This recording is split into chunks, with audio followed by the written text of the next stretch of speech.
Hello everyone, welcome back to our channel. ഇന്ന് നമ്മൾ എങ്ങനെയാണ് ഉണക്ക ചിക്കൻ ഉണ്ടാക്കുന്നതെന്ന് നോക്കാം. Wait, delete it. Dried chicken treat ആണ് ഞാൻ ഉദ്ദേശിച്ചത്. എങ്ങനെ നമുക്ക് ലോ ടെമ്പറേച്ചറിൽ അതിൻ്റെ മോയ്സ്ചർ മുഴുവൻ കളഞ്ഞ് ഒരു ട്രീറ്റ് ഡോഗ്സിന് വേണ്ടി ഉണ്ടാക്കിയെടുക്കാൻ നോക്കാം, എയർ ഫ്രയർ വെച്ച്. ഈ എയർ ഫ്രയറാണ് നമ്മൾ ഉപയോഗിക്കുന്നത്. ആദ്യം നമ്മൾ ചിക്കൻ ഒരു സേഫ് ടെമ്പറേച്ചറിൽ കുക്ക് ചെയ്തെടുക്കും. അപ്പോൾ പ്രീ ഹീറ്റ് ചെയ്യുമ്പോഴത്തേക്കിനും ട്രേ ഹീറ്റ് സോഴ്സ് എവിടെയാണോ അതിൻ്റെ അടുത്ത് വേണം വയ്ക്കാൻ. ഇനി നമുക്ക് പ്രീ ഹീറ്റ് ചെയ്യാം.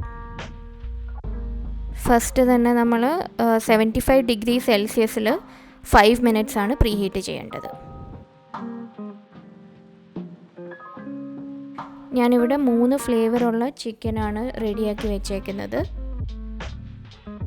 ചിക്കൻ കട്ട് ചെയ്യുമ്പോൾ ഒരേ തിക്നെസ്സിൽ കട്ട് ചെയ്തെടുക്കുക. ഏകദേശം ഒരു 1/4 ഇഞ്ച് തിക്നെസ്സിലാണ് ഞാൻ ഇവിടെ കട്ട് ചെയ്ത് വെച്ചേക്കുന്നത്. തിക്നെസ്സിൽ ഒരുപാട് വ്യത്യാസം ഉണ്ടെങ്കിൽ അത് പല റേറ്റിലായിരിക്കും ഉണങ്ങുക. ഇത് യൂണിഫോം ആയിട്ട് ഉണങ്ങി കിട്ടാൻ വേണ്ടി ഇതുപോലെ കട്ട് ചെയ്ത് വെക്കുക. ഫ്ലേവേഴ്സ് ഇവിടെ പ്ലെയിൻ ഉണ്ട്. ഇതിൽ ഞാൻ ഒലിവ് ഓയിലും ടർമറിക്കും കുറച്ച് പെപ്പർ പൗഡറുമാണുള്ളത്. ഇത് ഒലിവ് ഓയിലും ടർമറിക്കും മാത്രം. പ്രീ ഹീറ്റിങ് കഴിഞ്ഞു. ഇനി നമുക്കിതിലേക്ക് നിരത്തി വെക്കാം. അറേഞ്ച് ചെയ്യുമ്പോൾ കുറച്ച് ഗ്യാപ്പ് വേണം ഓരോ സ്ട്രിപ്പും തമ്മിൽ. അത് ഈവനായിട്ട് ഉണങ്ങാൻ വേണ്ടി സഹായിക്കും. ഇനി ഇത് 75 ഡിഗ്രി സെൽഷ്യസിൽ ഒരു 15 മിനിറ്റ്സ് കുക്ക് ചെയ്യാം. ഇൻറ്റേർണൽ ടെമ്പറേച്ചർ 74 ഡിഗ്രി സെൽഷ്യസ് ആകുമ്പോൾ തന്നെ ഇതിനകത്തുള്ള പാരസൈറ്റ്സും എല്ലാം നശിച്ചു പോവും. അപ്പോൾ പിന്നെ കൺസ്യൂം ചെയ്യാൻ സേഫ് ആയിരിക്കും.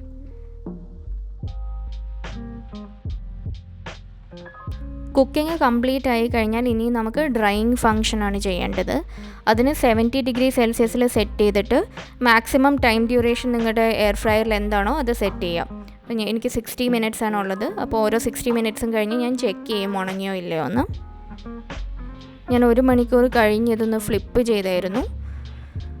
ഇപ്പോൾ ഇത് 4 hours കഴിഞ്ഞിട്ടുള്ള കൺസിസ്റ്റൻസിയാണ്. ആക്ച്വലി 3 hours ആയപ്പോൾ തന്നെ ഇത് റെഡി ആയായിരുന്നു.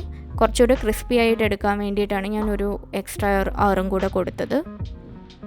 അപ്പോൾ ഇതാണ് ഫൈനൽ ട്രീറ്റിൻ്റെ കൺസിസ്റ്റൻസി.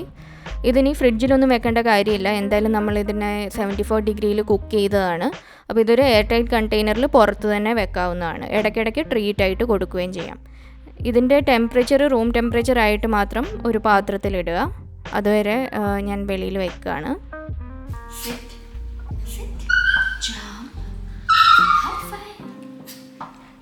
ഇനി ടേസ്റ്റ് ടെസ്റ്റിൻ്റെ സമയമായി. കുഞ്ഞിക്കും കിങ്ങിണിക്കും കൊടുത്തു നോക്കാം.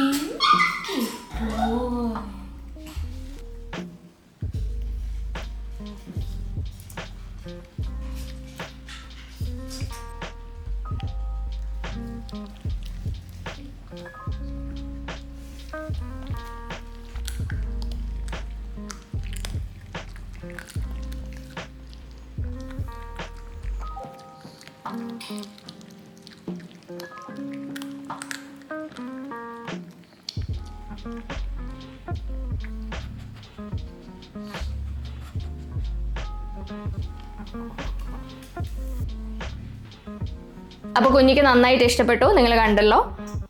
എന്തായാലും വീഡിയോ ഇഷ്ടപ്പെട്ടു എന്ന് വിചാരിക്കുന്നു. ഇഷ്ടപ്പെട്ടെങ്കിൽ ലൈക്ക് ചെയ്യുക, സബ്സ്ക്രൈബ് ചെയ്യുക ചാനലിലേക്ക്. ഇതുപോലെ കൂടുതൽ ടിപ്സും ട്രിക്സും റെസിപ്പിയും ഒക്കെ ആയിട്ട് ഞാൻ വരുന്നതായിരിക്കും. അടുത്ത ആഴ്ച വീണ്ടും കാണാം. അതുവരെ ബൈ. Thank you.